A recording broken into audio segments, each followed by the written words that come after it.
Risk factors are risks, not causes. So answering this most frequently asked question by people with chronic disease, why did this happen to me, is not a straightforward finger pointing to risk factors. Or is it?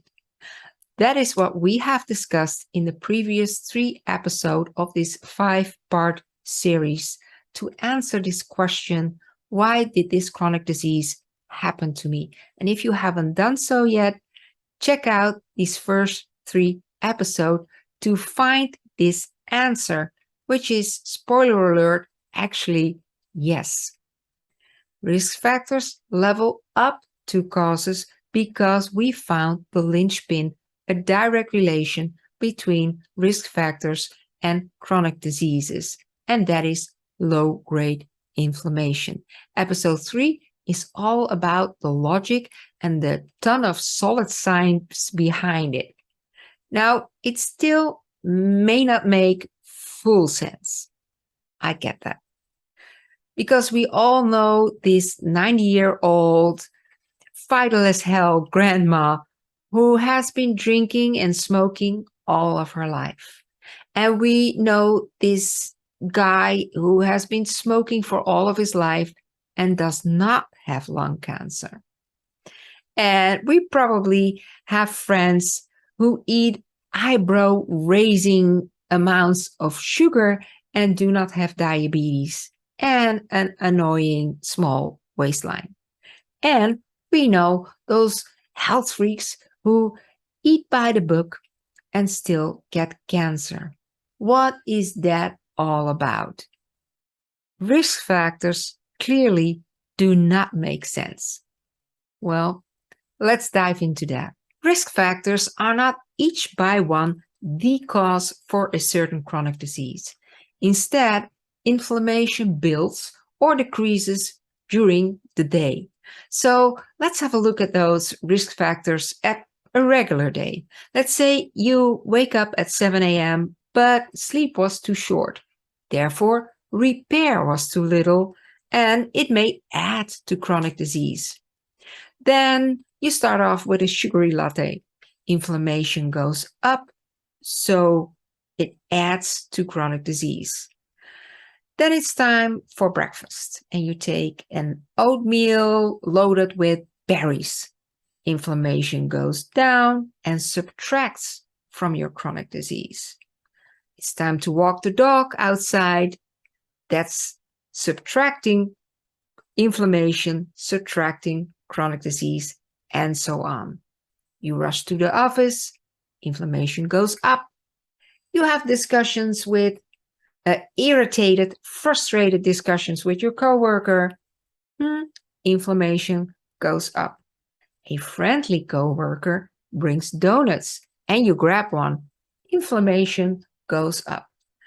Then your spouse calls. Well, you can fill in that your inflammation goes up or goes down.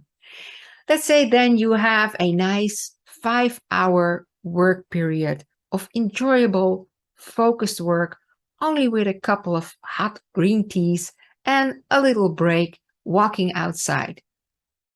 Inflammation goes way, way down and subtracts from chronic disease. So you see, it is your body constantly changes. It's a dynamic of adding inflammation and subtracting from it. Little repair, a lot of repair. It's a seesaw. So when inflammation goes up, there's little repair, and when inflammation goes down, there is way more repair. So it is quite binary, but during the day it goes up and down and up and down, and what matters is the net effect, because chronic disease starts and develops when there is more inflammation than repair. When inflammation persists, chronic disease gets a chance. Now that all sounds quite binary, right? Inflammation goes up, damage goes up, repair goes down, Inflammation goes down, damage goes down, repairs goes up. Easy, right? Well, let's have a closer look at those risk factors. Some of those risk factors, most of those risk factors, we have control over. Other factors we have not so much control over, like the toxins that we are exposed to, pollution, but also educational level, socioeconomical status. But there is a large bucket that we do have control over. We have control over these risk factors by our thoughts, our feelings, and our actions, our behavior. But the thing is that the vast majority of our actions during the day are habitual. So we do not consciously make a choice in that moment. That is what we have to change. So it is quite a challenge to recognize what of our actions are pro-inflammatory, are neutral, or even anti-inflammatory. Secondly, I just joked about, well, you fill in if your spouse calls, if it is pro-inflammatory or it is anti-inflammatory. Because everybody has their own perspective on life. Everybody has their own circumstances. So if stress is a risk factor, what is stress? For some, a situation is extremely stressful, and the same situation for another one is absolutely not. So therefore, those risk factors, first of all, cannot be taken each for one and related to a certain chronic disease.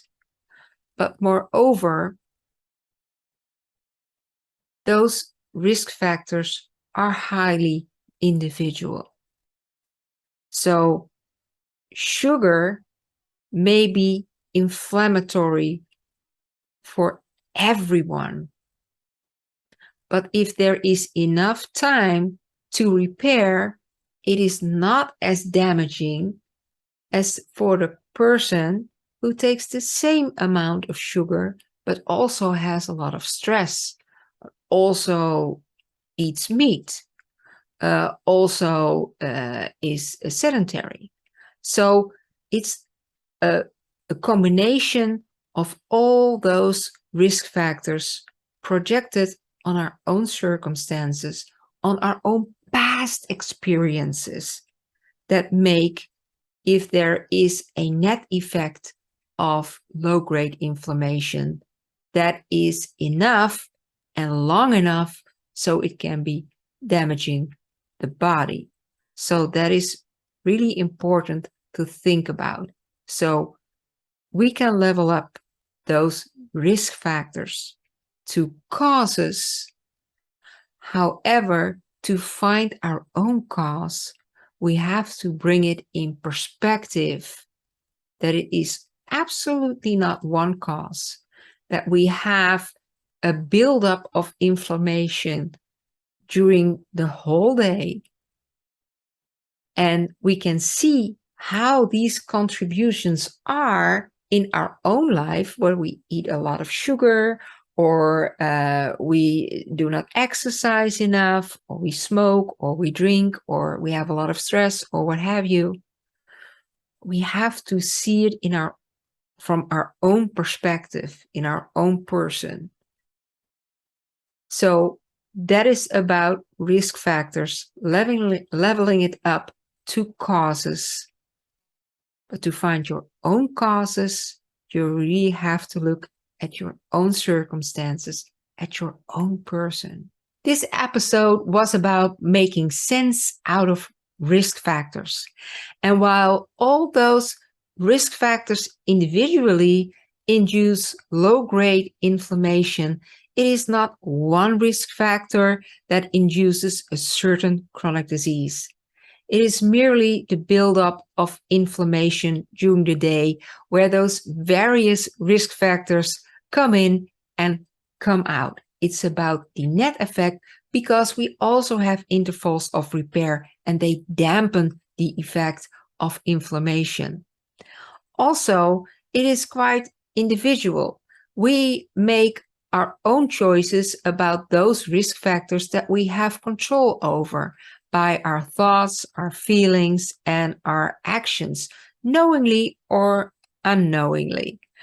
And because we all have our own thoughts, feelings, and actions, those risk factors are also contributing in a very personal way to our health or our chronic disease. So that is what we're going to do in the next and the last episode of this mini series. And I hope you can find your own answer.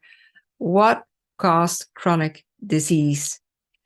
And well, I believe that will be game changing for you.